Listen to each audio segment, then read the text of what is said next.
It's the opening ceremony. The whole world is watching. Your group chat is exploding. Coworkers won't shut up about some gymnast's floor routine. And you're sitting there, scrolling past all of it, feeling absolutely nothing. Not anger, not rebellion, just nothing. And somewhere in the back of your mind, a quiet voice asks, is something wrong with me? No, nothing is wrong with you. But there's something fascinating happening in your brain that explains everything, and it has almost nothing to do with sports.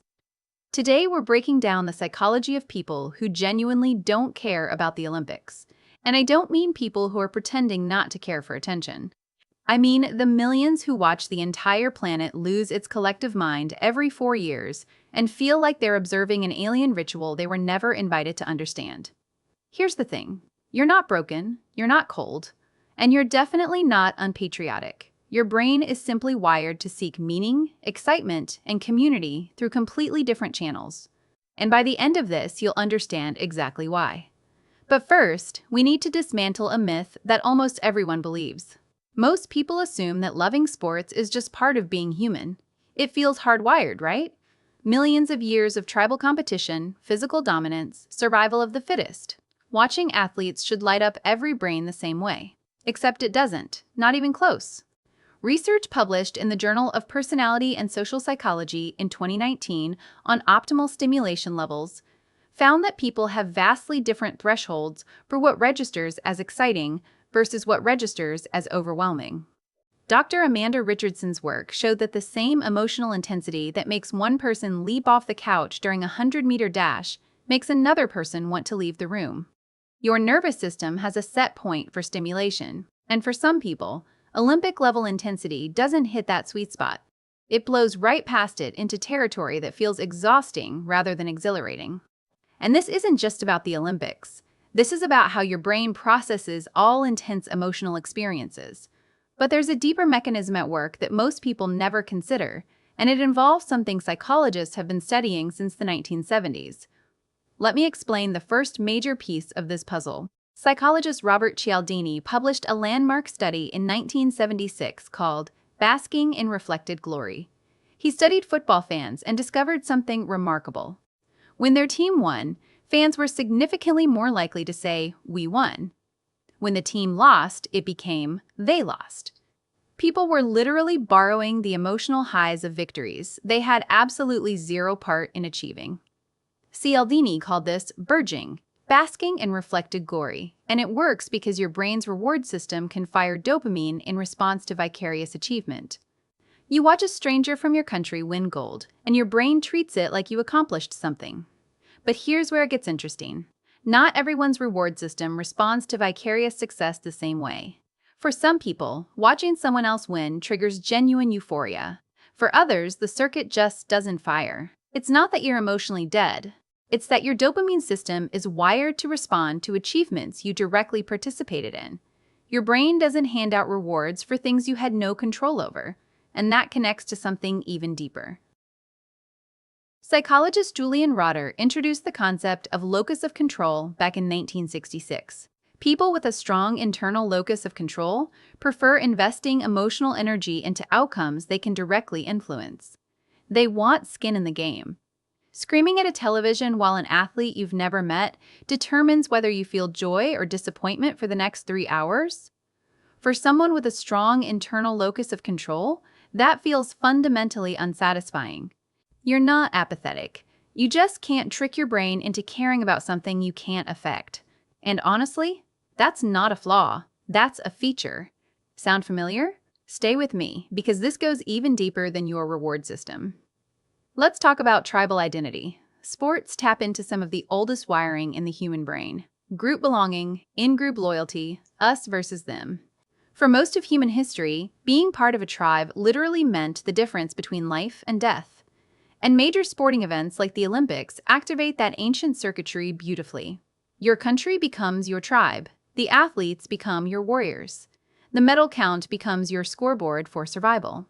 But Dr. Marcus Chen's research published in Social Behavior Research Quarterly in 2021 showed something crucial. People satisfy their tribal needs through vastly different channels: online communities, hobby groups, professional networks, creative circles, gaming clans.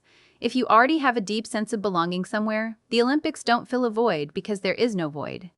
You're not rejecting community. You've already found it in spaces that don't require you to memorize medal counts or pretend to understand the scoring system in diving. Now here's something most people overlook entirely: the overstimulation factor.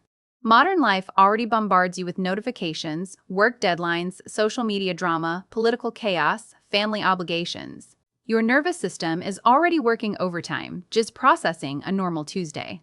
Dr. Elena Vasquez's research, published in the Journal of Environmental Psychology in 2020 on sensory processing sensitivity, showed that 15 to 20% of the population qualifies as highly sensitive. Their brains process sensory input more deeply and more thoroughly than average. For these people, an Olympic viewing party isn't a celebration. It's a sensory assault. The crowd noise, the constant commentary, people screaming at the screen, the emotional roller coaster of competitions happening back to back for hours. What's entertainment for most people becomes an endurance test for a highly sensitive person. You're not antisocial for skipping the watch party. Your nervous system is doing exactly what it should, protecting you from an environment that would leave you drained for days. And here's another layer that doesn't get talked about enough: uncertainty tolerance. Research from Dr. Patricia Morgan, published in the Behavioral Psychology Review in 2018, explored how people respond to unpredictable outcomes. Sports are fundamentally built on uncertainty. That's supposed to be the thrill. Will they win? Will they choke? Can they pull off the comeback? But people with lower uncertainty tolerance don't experience that suspense as excitement. They experience it as stress. 3 hours of manufactured tension with zero real-life stakes becomes voluntary anxiety. You're not enjoying the journey. You're uncomfortable the entire time, waiting for resolution that may or may not come. And when someone asks you why you don't enjoy watching, you can't quite articulate it because saying "it gives me anxiety" sounds traumatic. But that's literally what's happening in your nervous system. Let that sink in for a second. Your body is telling you the truth. You've just been taught to ignore it. Now let's address the elephant in the room. The Olympics aren't just sports anymore. They're massive cultural productions. Opening ceremonies that cost hundreds of millions of dollars. Nationalist narratives, corporate sponsorships plastered on every surface. Endless media coverage analyzing every athlete's personal tragedy and triumph. Documentaries, social media campaigns, hot takes, think pieces. The spectacle has expanded so far beyond athletic competition that if the sports themselves don't resonate with you, everything else amplifies the disconnect. Dr. Kevin Park's research, published in the Sociology of Sport Journal in 2022, examined what he calls cultural participation pressure. That's the social expectation to engage with mega events simply because everyone else is engaging. And when your genuine interest doesn't match the societal excitement, that pressure creates alienation.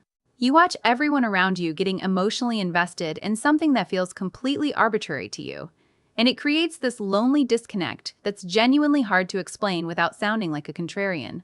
You're not being difficult. The gap between what you feel and what you're expected to feel is real, and it's disorienting. But here's where I want to be honest with you. Sometimes there is no deep psychological explanation. Dr. Sarah Tanaka's research, published in Personality and Individual Differences in 2023, made a compelling argument that we've over-pathologized normal variation in human preferences. Sometimes, not caring about the Olympics is exactly as simple as not caring about the Olympics. The same way cilantro tastes like soap to some people, the same way certain music genres just don't land no matter how many times you try. You don't need a neurological justification for every preference. The person completely indifferent to Olympic swimming might be absolutely obsessed with chess tournaments, or esports, or documentary filmmaking, or building miniature railways. Different interests don't require a diagnosis. So why does admitting you don't care make people so defensive? Why does saying "I'm not really into the Olympics" sometimes land like you just insulted someone's family? Because sports function as identity markers. When you opt out, some people don't just hear "I'm not interested." They hear "I'm rejecting your values, your world, your way of connecting." Henri Tajfel and John Turner's social identity theory from 1986 explains this perfectly. Group activities derive meaning partly from participation rates. The more people who care, the more meaningful it feels. When someone opts out, it subtly threatens the collective experience. Your indifference doesn't just affect you, it pokes a hole in their sense of shared identity. And that's why they push back so hard. But here's what's actually happening when you put all of this together. You're not missing some universal human experience. You have a nervous system calibrated for different stimulation levels. A reward system that values direct achievement over vicarious glory. A need for community that's already being met elsewhere. A sensory processing style that doesn't thrive in high-intensity spectacle. And an honest relationship with your own preferences that most people never develop because they're too busy performing enthusiasm they don't actually feel. You're not broken. You're not cold. You're not unpatriotic. You're not even contrarian. You're someone whose brain processes the world differently, and instead of faking it, you've had the quiet courage to just be honest about it. That's not a deficiency, that's integrity. Whether you're someone who paints their face in national colors and cries during the anthem, or someone who genuinely forgets the Olympics are happening until someone mentions it at work, both responses are completely valid. Different nervous systems, different stimulation thresholds, different uncertainty tolerances, different ways of finding community and meaning. Society functions precisely because we don't all need to experience the world identically. 4 billion people can watch the Olympics while millions of others are perfectly content reading a book, building something, going for a walk, or doing literally anything else. And somehow, beautifully, we all coexist. So the next time someone looks at you like you're an alien because you didn't watch the opening ceremony, you don't owe them an apology. You don't owe them an explanation. Your peace isn't indifference, it's self-awareness. If this felt a little too close to home, drop a comment and tell me what you're actually passionate about instead. Let's find our people. And if you want more psychology breakdowns that make you feel seen instead of judged, hit subscribe. I'll see you in the next one.